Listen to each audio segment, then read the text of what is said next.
So we're now on board the ferry on our way to Commodore Hotel. We're on board the ferry, going to Commodore Hotel in Cork. So we're on the sea right now. Okay, we're inside the car because it's raining outside, and it has been raining since this morning, since we left. How much? Dublin. We're going back to Dublin. No, tomorrow we go to Killarney. Yeah, you go up the road. Killarney. We don't take this, no? No. No more, yeah. So one way, no?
Proceeded from here. They didn't come down and go out to the rendezvous point initially. They first went up to the railway station to pick up the last of the late mail, because it was always about the mail. That was always very important.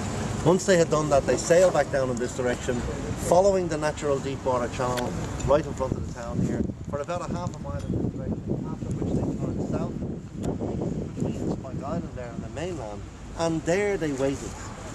Titanic arrives at 12 midday and only spends 1.5 hours there, but during that time she manages to undertake the following. 123 passengers with all their bags, baggage and suitcases are embarked on the ship. 7 lucky passengers disembark. The mayor goes out and welcomes Captain Smith and his new ship to the port officially for the first time. Traders go out. Those that are in possession of permits from the White Star Line are allowed to go out and go on board to sell souvenirs and sweaters and postcards. The newspaper boys go out with that day's English newspapers because the ship has sailed overnight from France.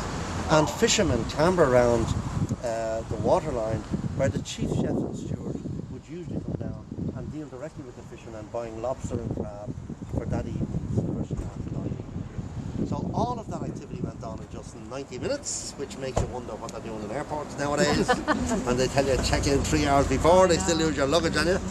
In any event, at 1:30 in the afternoon, the Titanic lifted its anchor for what was to be the very last time. Wind and tide had her facing in this way out at the narrow entrance, so she actually moved in here to get room to turn. And it was then that this photograph was taken here. This picture here.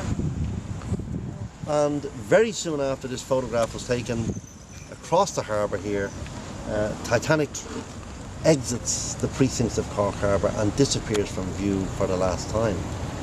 It was 1:30 when she lifted her anchor, about 1:45 or 1:55 when she disappeared from view, and that would have been the last time she's seen. It was Thursday afternoon. 3.5 days later, 20 minutes before midnight, the ship struck the iceberg, having travelled 1,795 nautical miles before the collision took place. But this is the last place we've seen of a fully operational and sea